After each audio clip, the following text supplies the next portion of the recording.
দ্রব্যমূল্য এবং আইনশৃঙ্খলা এই দুটি বিষয় কিন্তু অভ্যুত্থানের পর থেকে সবচেয়ে বেশি গুরুত্ব দিয়ে মানুষ দেখছে, আলোচনা করছে, কারণ এটা তার প্রতিদিনকার ব্যাপার।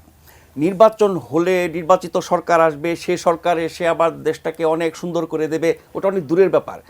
প্রতিদিনকার ব্যাপার হচ্ছে মানুষের দ্রব্যমূল্য, মানুষের জীবনযাপন, মানুষের চলাফেরা, মানুষের জীবনের নিরাপত্তা, মানুষের কর্মসংস্থান, এগুলো যেগুলো প্রতিদিনকার স্বার্থ, নিশ্চয়ই সেগুলো দেখতে হবে। অন্তর্বর্তী সরকার সেগুলো দেখছে। অবস্থা যে একেবারেই মানে যাচ্ছে তাই আমরা বলছি, কিন্তু আমি বলছি যে পরিস্থিতি তো দিন দিন পাল্টাচ্ছে। অভ্যুত্থানের পরে যে অবস্থা ছিল দেশে, তার চেয়ে এখন ভালো অবস্থায় আছে না? হয়তো আরও ভালো অবস্থায় যাবে, কিন্তু আমরা যে ব্যর্থতাগুলো নিয়ে কথা বলি, এটা যে কোনো সরকারের সময় তো এরকম ঘটনা ঘটে না। এখন এই সময় ঘটছে বলে আমরা এই সরকারকে দায়ী করছি, নিশ্চয়ই তাদেরকে তো দায় দেবই। কিন্তু নির্বাচন চাইলে পরে যারা মনে করে যে পাগল হয়ে গেছে, অস্থির হয়ে গেছে ক্ষমতা যাওয়ার জন্য বিএনপি বা যারা চায়, বলা হয় নির্বাচন ছাড়া আপনার সমাধান কি? আপনি সংস্কার নির্বাচন নিয়ে আমরা 4 মাস বিতর্ক করলাম, বিভিন্ন পক্ষে নানান বক্তব্য আমরা শুনলাম, সরকার থেকে শুরু করে রাজনৈতিক দল, আন্দোলনকারীরা, বিভিন্ন সংগঠন, পেশাজীবী সবাই সংস্কার নির্বাচন, কোনটা আগে কোনটা পরে, কোনটা কত দূর, অনেক কিছু হয়েছে। এটার কিন্তু একটা সমাধান দিয়ে দিয়েছেন প্রধান উপদেষ্টা এই সবশেষ জাতির উদ্দেশ্যে ভাষণের আগের জাতির উদ্দেশ্যে ভাষণে, এবং তখন তিনি ধারাবাহিক বেশ কয়েকটা সাক্ষাৎকার দিয়েছেন, ডেইলি স্টারে সাক্ষাৎকার দিয়েছেন, আরও দেশি বিদেশি কিছু গণমাধ্যমে সাক্ষাৎকার দিয়েছেন, সেখানে বণিক বার্তায় সাক্ষাৎকার দিয়েছেন। ওখানে তিনি স্পষ্ট করে বলেছেন ডিসেম্বরের মধ্যে সংস্কার কমিশনগুলো তাদের রিপোর্ট দেওয়ার কথা, সেটি যদি ডিসেম্বরে না পারে জানুয়ারি ফেব্রুয়ারিতে দেবে। এরপরে সংস্কার কমিশনের রিপোর্টগুলো নিয়ে তিনি ধারাবাহিকভাবে রাজনৈতিক দলগুলোর সাথে বৈঠক করবেন।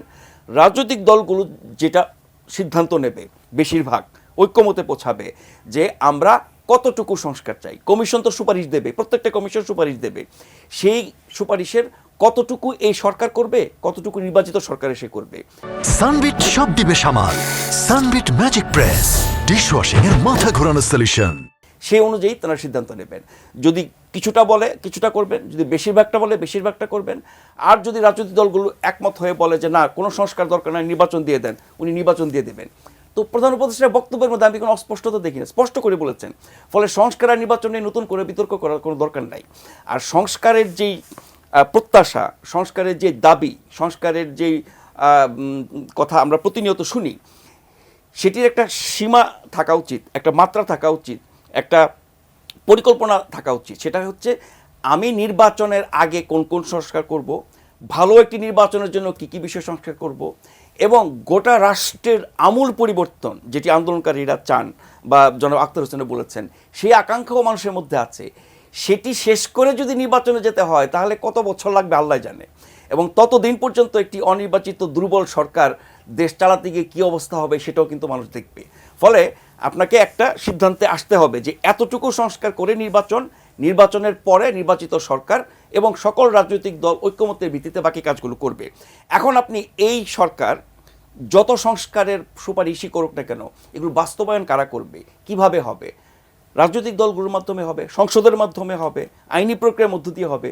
সেই কাজগুলো তো তখনই হবে। আপনি রাজনৈতিক দলের মতামত না নিয়ে আপনি ধরেন 5 বছর ধরে সংস্কারের কাজ করলেন, এগুলো বৈধতাকে দেবে। তারা যদি কনসেন্ট না দেন তাহলে এই বৈধতা তো তারা দেবে না। না দিলে কি হবে?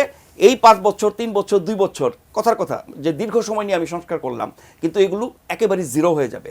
আমরা 1-11 সময় কিন্তু সংস্কারের অনেক উদ্যোগ দেখেছি, শেষ পর্যন্ত জিরোই ছিল, কারণ সেই সংস্কার কেউ বাস্তবায়ন করে নাই, এবং সেই সংস্কার বাস্তবায়ন করার জন্য রাজনৈতিক দলগুলোর মধ্যে কোনো ঐক্যমত ছিল না। এখন কিন্তু আমরা দেখছি নানান বিষয়ে রাজনৈতিক দলগুলোর মধ্যে, মানে যারা পতিত তারা ছাড়া এক ধরনের ঐক্য আছে। ফলে ওই ঐক্যমতের ভিত্তিতে যদি সংস্কার করা হয়, কতটুকু আগে নির্বাচনের, কতটুকু নির্বাচনের পরে, সেই মোতাবেক তারা করতে পারে।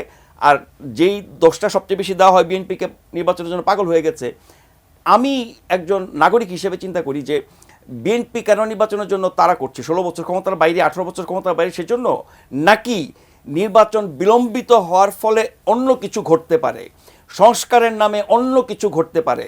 বহুবিধ ষড়যন্ত্র দেশে বিদেশে আছে বাংলাদেশকে নিয়ে। ফলে ওই আশঙ্কাও কিন্তু থাকে। সেই আশঙ্কা বিএনপির মতো একটি বড় দল করাটা অস্বাভাবিক কিছু না, আরও অনেক দল করতে পারে। ফলে আমি বলছি যে জাতীয় ঐক্যটাকে বজায় রেখে সংস্কারের সিদ্ধান্ত নেওয়া, নির্বাচনের সিদ্ধান্ত নেওয়া এবং এই পরিক্রমা চালিয়ে যাওয়া উচিত। এটার বিভ্রান্তিটা তখনই তৈরি হয় যখন অবাস্তব সব কথা বলা হয়, যে আমি গোটা রাষ্ট্র বদলে ফেলবো, আমি সংবিধান বদলে ফেলবো, সীমানা বদলে ফেলবো, দেশ বদলে ফেলবো, মানে রাষ্ট্রের যত অঙ্গ আছে সব কিছু আমূল পরিবর্তন করে ফেলবো। সেটা ধাপে ধাপে করতে হবে প্রয়োজন অনুযায়ী, এবং আবারও বলছি রাজনৈতিক সিদ্ধান্তের মাধ্যমে। এটি আমি আপনি উনি বললে হবে না।